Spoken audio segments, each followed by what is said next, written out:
The second vision of the divine that I had, I stood against the inner face of a huge, hollow, energetic sphere. I was a bubble of pure consciousness. This bubble has the particularity of never turning around, always contemplating the center in bliss, permanent ecstasy, extreme enjoyment. All other thoughts have disappeared.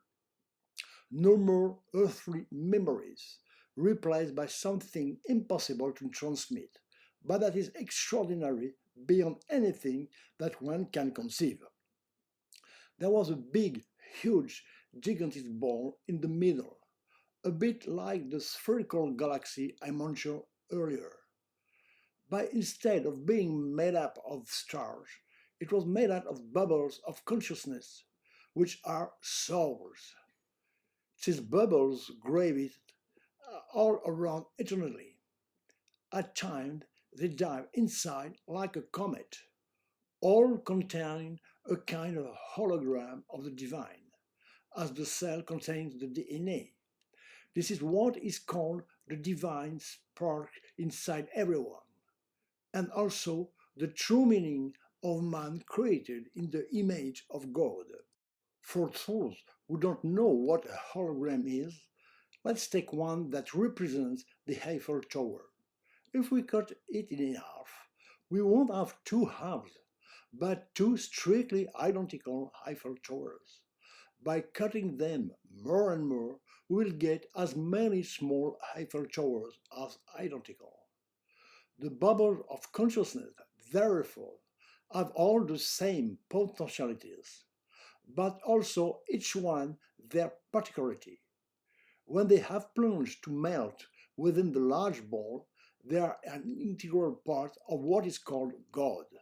But when they come out and gravitate around, they are individualized and express the desire to enter into the great material creation game.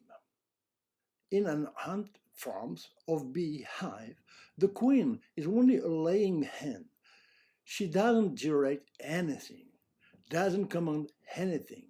It is all the ants or bees that form an entity capable of making choices, of making decisions.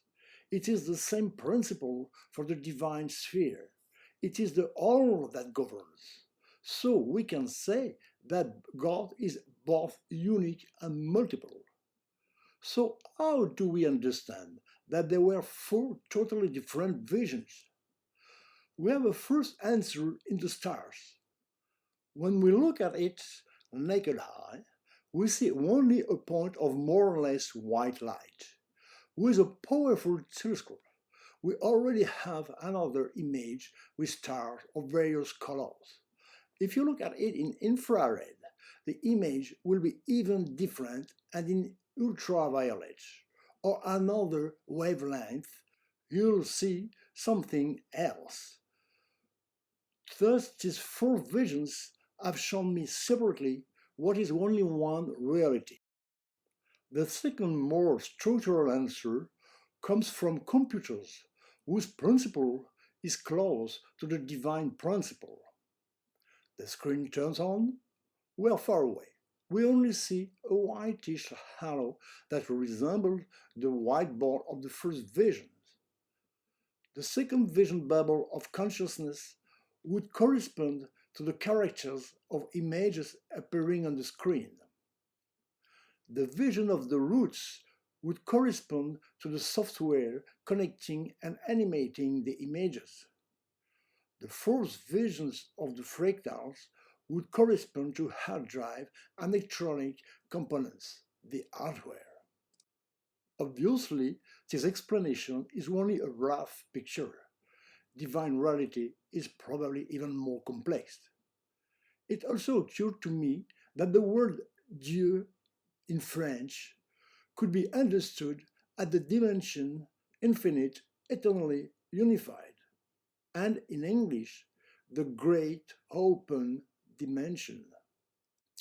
Numbers, synchronism, and free will.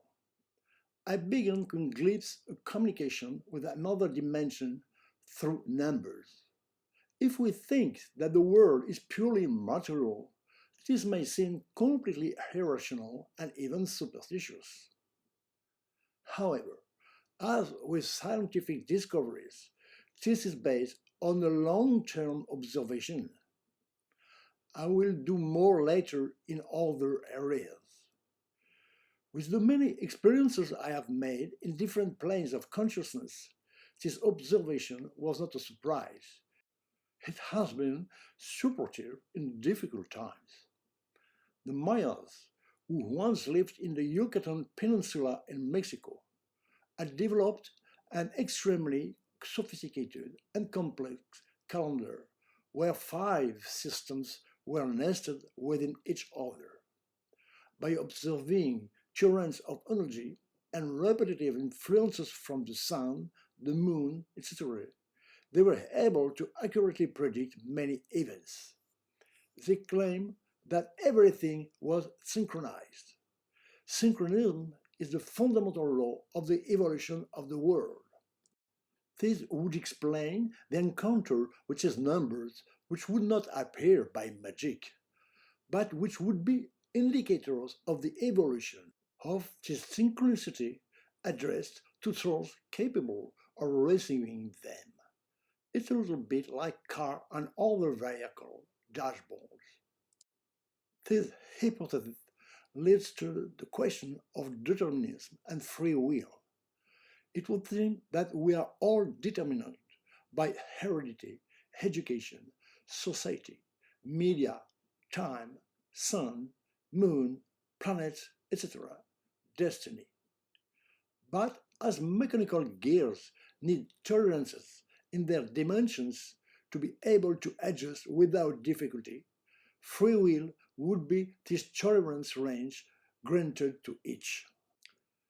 It can still tilt in one way or another, especially in the moral and emotional interpretations of an event. In addition, free will or tolerance would vary at different times in life and according to individuals. Not everyone has the same thing to do on earth. The more one is stuck, without realizing it, in materialism, the more one has the illusion of free will. The more we rise ourselves spiritually, the more we feel a destiny that pushes us, the less we want this freedom. The more we want to merge into unity, the more we feel of love that we can't call divine, the more we want to dive into it totally. Several times, periodically even, I have the vision of a white equilateral triangle, the tip at the top. Sometimes it's completely white and the outside is dark. Sometimes the interior is dark and it is the exterior outline that is bright. Sometimes there is a white ball in the center, sometimes a cross, sometimes a stylized eye. Sometimes there are rays coming out in the middle of the 3 sides. Almost all the numbers indicated in the text of the book of Revelation are symbolic. They have several meanings and do not necessarily represent a quantity, as indeed in many esoteric or mystical texts of antiquity, mainly in Egypt. The indication that it should not be taken literally comes from the huge numbers.